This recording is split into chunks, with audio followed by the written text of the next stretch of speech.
पिछले एपिसोड में हमने देखा था कि जुनमुजी और बाकी जो भी चीज गोंगजी ने जुए में हारी थी वो सारी की सारी जीत जाते हैं। इस वजह से वो सभी काफी ज्यादा खुश थे। लेकिन जब इसके बारे में उन दोनों बदमाश के बॉस जिसका नाम याओरेन था उसे पता चलता है तो उसे काफी ज्यादा गुस्सा आता है कि आखिर वो सभी जुनमुजी से हार कैसे गए। इसलिए वो खुद ही एक बार जाकर देखना चाहता है कि आखिर ये जुनमुजी असली में जुनमुजी है भी या फिर नहीं, क्योंकि पुराना वाला जुनमुजी तो एकदम कमजोर था और उसे जुआ खेलना तो आता भी नहीं था। तो आखिर इस जुनमुजी ने इतनी आसानी के साथ उन दोनों बदमाशों को कैसे हरा दिया। जिसके बाद यहाँ से ये एपिसोड शुरू होता है। तो इस एपिसोड की शुरुआत में जुनमुजी के जो ग्रैंडपा होते हैं वो अपने भाले का इस्तेमाल करते हुए नूडल्स में डालने के लिए मसाले काट रहे होते हैं। जिसके बाद वो सारे मसाले गोंगजी के जो फादर का नूडल्स होता है उसके अंदर डाल देते हैं और उसके बाद वो दोनों बैठकर वहाँ पर नूडल्स खाना शुरू कर देते हैं। जहाँ पर गोंगजी का फादर जुनमुजी के ग्रैंडपा से कह रहा होता है गोंगजी तो हमेशा मुसीबत खड़ी करते रहता है, आखिर उसे क्या जरूरत थी जुआ खेलने की। देखो यहाँ पर कितनी परेशानी खड़ी हो गई। जिस पर जुनमुजी के ग्रैंडपा उससे कहते हैं अरे ऐसी कोई बात नहीं है, गोंगजी तो जुनमुजी से ज्यादा ही अच्छा है, जुनमुजी तो किसी काम का नहीं निकला। ये सुनकर गोंगजी का जो फादर होता है वो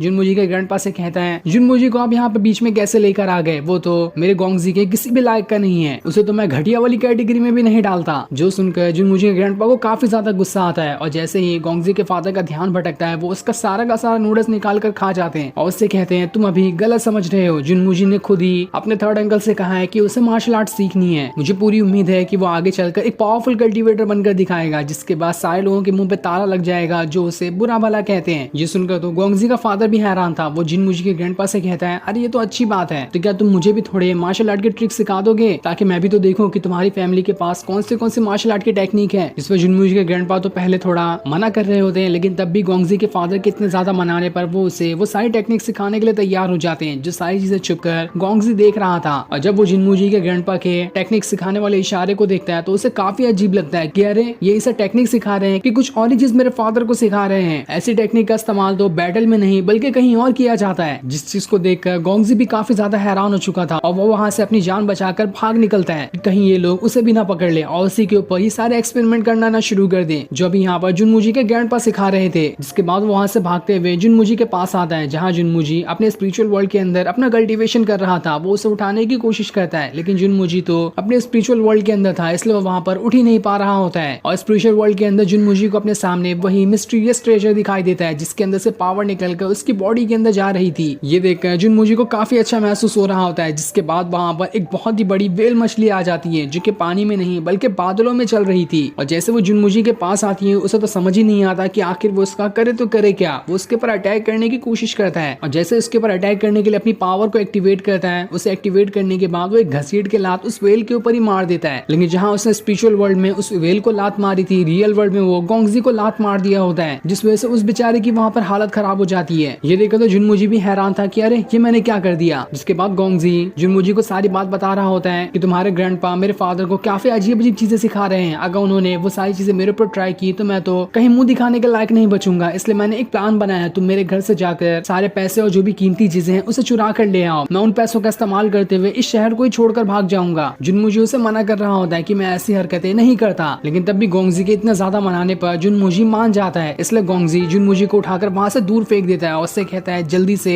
वो सारे पैसे उठाकर लेकर आओ। तब ये देखकर जुनमुजी सोच रहा होता है कि आखिर किस इंसान की बॉडी के अंदर मैं आ गया जिसके पास तो ना कोई ढंग का दोस्त भी नहीं है। और अब वो वहां पर अपनी पावर को एक्टिवेट करना शुरू कर देता है जो कि अभी उसे अपने स्पिरिचुअल वर्ल्ड के अंदर से मिली थी, ताकि देख सके कि उसकी पावर ये थोड़ी ठीक भी है या फिर नहीं। और जैसे वो उसे एक्टिवेट करता है उसकी बॉडी के अंदर से काफी ज्यादा ऑरा बाहर निकल रहा था और ये ऑरा इतना ज्यादा गर्म होता है कि बारिश का पानी भी उसकी बॉडी पे नहीं गिर पाता और उससे पहले वो भाप बन के उड़ जाता है। ये देखकर तो जुनमुजी भी खुश था कि अरे ये कितनी अच्छी टेक्निक है, इससे तो मुझे कभी अम्ब्रेला पकड़ने की जरूरत ही नहीं पड़ेगी। जिसके बाद वो अपना रूप बदलते हुए एक चोरों वाले रूप में आ जाता है ताकि वो गोंगजी के घर से उसकी कीमती चीजें चुरा सके। और फिर उसके बाद अपनी नई सीखी हुई टेक्निक का इस्तेमाल करते हुए बिजली की रफ्तार के साथ गोंगजी के घर की तरफ ही बढ़ना शुरू कर देता है। और जैसे जैसे वो आगे बढ़ रहा था उसकी बॉडी के अंदर से फायर निकल रही होती है, जिसके बाद वो भागते हुए हवा में आ जाता है। उसे ऐसा लग रहा था कि वो उड़ भी पाएगा, लेकिन तब हवा में आने के बाद उसे पता चलता है कि अरे मेरे पास तो उड़ने वाली टेक्निक थी ही नहीं, तो मैं आखिर हवा में कैसे आ गया। इसलिए वो वहां से सीधा जमीन पर ही आके गिर जाता है, जहाँ उसे काफी गहरी चोट लग गई थी। इसलिए वो खुद को दोबारा से संभालते हुए गोंगजी के घर के पास पहुंच जाता है। और जैसे वो वहां पर आता है उसे वहां पर दो लोग दिखाई देते हैं जो आपस में फाइट कर रहे थे। एक तो गोंगजी की फैमिली का ही होता है और दूसरा कोई चोर दिखाई दे रहा था जो कि उसके घर से किसी कीमती चीज को चुरा कर भाग रहा होता है। और उसी को रोकने के लिए गोंगजी की फैमिली वाला जो बंदा होता है वो उसके ऊपर अटैक किए जा रहा था, जहाँ इन दोनों के बीच काफी जबरदस्त फाइट हो रही होती है। और जो चोर वाला बंदा था उसकी पावर देखकर साफ पता चल रहा था कि वो जीज1 लेवल का मास्टर है, क्योंकि उसका बॉडी और ही इतना भयंकर दिखाई दे रहा था। इसलिए उसके सामने वो बंदा जो होता है ठीक तरह से टिक नहीं पाता और मास्टर अपनी पावर का इस्तेमाल करते हुए काफी सारे अटैक उस बंदे के ऊपर किए जा रहा होता है। वो अपनी दोनों स्वॉर्ड का क्यों ना इस्तेमाल करता, तब भी वो उस मास्टर की स्वॉर्ड के सामने कमजोर होती है, क्योंकि उसकी स्वॉर्ड के अंदर से भी काफी ज्यादा फायर निकल रही थी। ये देखकर वो बंदा भी काफी ज्यादा हैरान रह गया होता है कि आखिर ये मुसीबत है कौन जो यहाँ पर आ गई। वो जितना उसके ऊपर अटैक करने की कोशिश करता है उसका एक भी अटैक उस मास्टर को नहीं लग पा रहा होता है। और जैसे वो मास्टर उस बंदे को मारने वाला होता है तब जिनमुजी के मुंह से आवाज निकल जाती है और वो सीधा उस बंदे को गाइड करना शुरू कर देता है कि किस तरह से तुम्हें उस मास्टर के साथ फाइट करनी है। इसलिए वो उसी तरीके का इस्तेमाल करते हुए उस मास्टर के साथ फाइट करना शुरू कर देता है। लेकिन इस चीज को देखकर वो मास्टर काफी ज्यादा गुस्सा हो चुका था, इसलिए वो घसीट के लात सीधा उस बंदे के ऊपर ही मार देता है। जिसके बाद वो अब जिनमुजी के पीछे ही पड़ जाता है कि आखिर उसकी हिम्मत कैसे हुई इस बंदे को गाइड करने की। ये देखकर तो जिनमुजी भी परेशान था कि उसने आखिर कौन सी मुसीबत गोद ले ली। इसलिए वो उस मास्टर से बचते हुए वहां से भागना शुरू कर देता है। लेकिन वो मास्टर तो सुनने का नाम ही नहीं ले रहा था। वो काफी टाइम तक के जिनमुजी के पीछे पड़ गया होता है। जिनमुजी उसे समझा रहा होता है कि मैं तो वहां से सिर्फ गुजर रहा था, मैंने कुछ भी नहीं देखा। लेकिन ये देखकर वो जो मास्टर होता है जिनमुजी से कहता है अगर तुमसे गुजर रहे होते तो तुम उस बंदे को गाइड नहीं कर रहे होते। मुझे पता है कि तुम वहां पर किसी और खास चीज के लिए आए थे, बताओ मुझे कि आखिर वो खास चीज क्या है, वरना मैं तुम्हें यहाँ पर जिंदा नहीं छोड़ने वाला। जिसके बाद वो दोबारा से जिनमुजी को मारते हुए उसका पीछा करना शुरू कर देता है। लेकिन अब जिनमुजी भी उसके ऊपर अटैक करने की कोशिश करता है, लेकिन जिनमुजी उसके सामने काफी ज्यादा कमजोर था, क्योंकि वो मास्टर तो जीज1 लेवल वाला होता है जो कि जिनमुजी के लेवल से काफी ज्यादा आगे है। जिनमुजी अपनी नई सीखी हुई टेक्निक का भी इस्तेमाल करता है और अपनी बॉडी के अंदर से काफी ज्यादा फायर को बाहर निकालना शुरू कर देता है, जिसका इस्तेमाल करते हुए वो उस मास्टर के ऊपर लगातार अटैक किए जा रहा होता है। लेकिन तब भी वो मास्टर को एक खरोच तक नहीं आई थी। जिनमुजी कितना भी क्यों ना इस्तेमाल कर ले अपनी पावर का, उस मास्टर की बॉडी ऐसा लग रहा होता है कि वो स्टील से बनी है, उसके ऊपर एक खरोच तक नहीं आ रही थी। इसलिए जिनमुजी वहां से अपने भागने में ही भलाई समझता है और दोबारा से वहां से आगे बढ़ना शुरू कर देता है। लेकिन ये देखकर तो मास्टर फिर से जिनमुजी के पीछे पड़ चुका था और इस बार वो भी अपनी पावर का इस्तेमाल करते हुए जिनमुजी के ऊपर अटैक कर रहा होता है। लेकिन तब जिनमुजी घसीट के लात उसके मुंह पर ही मार देता है, जिस वजह से उसकी टोपी वहां से दूर फेंका जाती है। और जैसे उसकी टोपी दूर जाती है जिनमुजी को पता चलता है कि वो मास्टर तो बिल्कुल टकला है। ये देखकर तो वो भी हैरान हो जाता है। लेकिन अब इस चीज को देखकर उस मास्टर को काफी ज्यादा गुस्सा आ चुका था। वो जिनमुजी से कहता है मेरा कोई इरादा तो नहीं था तुम्हारी जान लेने का, लेकिन तुमने अब मेरा सबसे बड़ा सीक्रेट जान लिया है, इसलिए अब मैं तुम्हें जिंदा नहीं छोड़ने वाला। इसलिए वो दोबारा से जिनमुजी के पीछे पड़ जाता है। ये देखकर तो जिनमुजी भी घबरा चुका था कि अरे एक मुसीबत कम नहीं थी कि मैंने इसका दूसरा सीक्रेट भी जान लिया, अब मुझे नहीं लगता कि मुझे जिंदा छोड़ने वाला है। जिसके बाद वो मास्टर अपनी पावर का इस्तेमाल करते हुए लगातार कई सारे अटैक जिनमुजी के ऊपर कर रहा होता है। और जैसे जैसे वो अटैक उसे लगते हैं उसकी वहां पर हालत खराब हो रही होती है। जिनमुजी को तो ऐसा लगता है कि शायद अब यहाँ पर उसकी जान चली जाएगी, क्योंकि वो मास्टर पहले से कहीं गुना ज्यादा गुस्से में आ चुका था। इसलिए अब जिनमुजी छुप छुप कर उस मास्टर के ऊपर अटैक करने की कोशिश कर रहा होता है। लेकिन इसका भी कोई फायदा नहीं होता, क्योंकि वो मास्टर उसके सारे अटैक से पहले से ही वाकिफ हो चुका था। वो जहाँ से भी अटैक करता वो मास्टर उसके सारे अटैक को रोके जा रहा होता है और तब भी जिनमुजी उस मास्टर के ऊपर एक भी अटैक नहीं कर पाता। जिनमुजी वहां पर अपने जो हाथ में निशान बना होता है उसकी पावर को एक्टिवेट करने की कोशिश कर रहा होता है, लेकिन वो तो ठीक तरह से एक्टिवेट ही नहीं हो रही थी। वो उसके ऊपर अपना ब्लड भी डालने की कोशिश करता है ताकि इसका इस्तेमाल करते हुए वो पावर एक्टिवेट हो जाए, लेकिन तब भी वो एक्टिवेट नहीं होती। और इस चीज का फायदा उठाकर वो मास्टर एक खतरनाक वाला अटैक जिनमुजी के ऊपर करने वाला होता है। लेकिन वो उसके ऊपर अटैक करता इससे पहले ही जिनमुजी की पावर वहां पर एक्टिवेट होना शुरू हो जाती है। जिसके बाद वो वहां से अपने स्पिरिचुअल वर्ल्ड के अंदर पहुंच जाता है और वहां पर जो उसका मिस्टीरियस ट्रेजर था वो एक वहां पर फॉर्मेशन बनाना शुरू कर देता है, जिस फॉर्मेशन के अंदर से सारी की सारी पावर निकलकर जिनमुजी के अंदर जाने लगती है। और इस तरह से जिनमुजी के पास एक एक करते हुए कई सारे एलिमेंट की पावर आ चुकी थी। ये देखकर तो जिनमुजी भी हैरान रहता है। और जैसे स्पिरिचुअल वर्ल्ड के बाहर वो अपनी पावर को एक्टिवेट करता है, उसकी पावर जहाँ पहले उसके पास रेड कलर की फायर थी अब उसकी फायर बदलकर ब्लू कलर की हो गई होती है। ये देखकर तो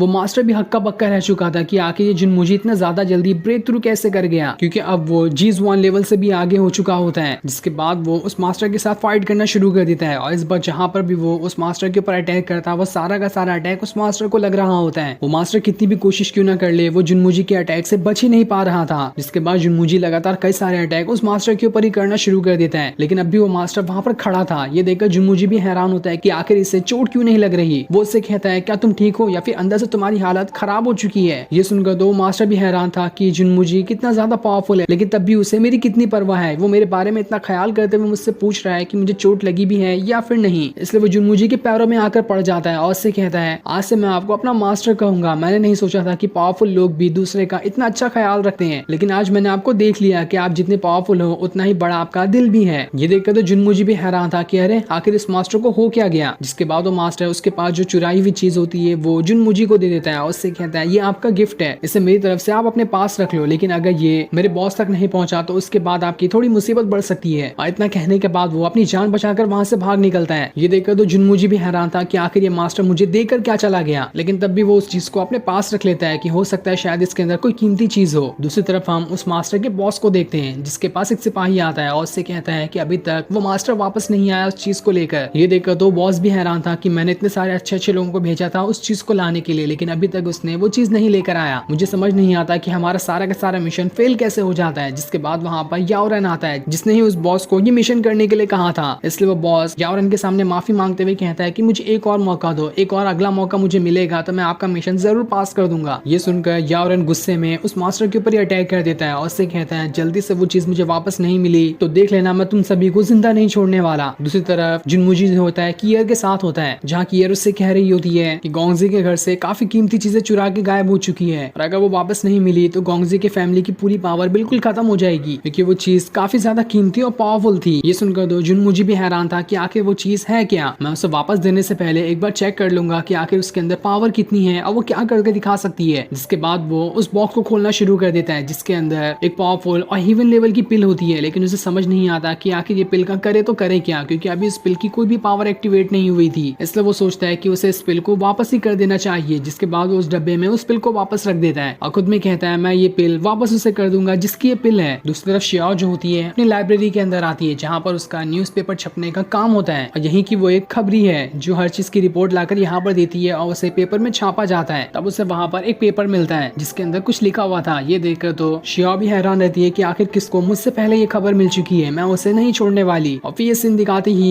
ये एपिसोड यहीं पर एंड हो जाता है। Thanks for watching.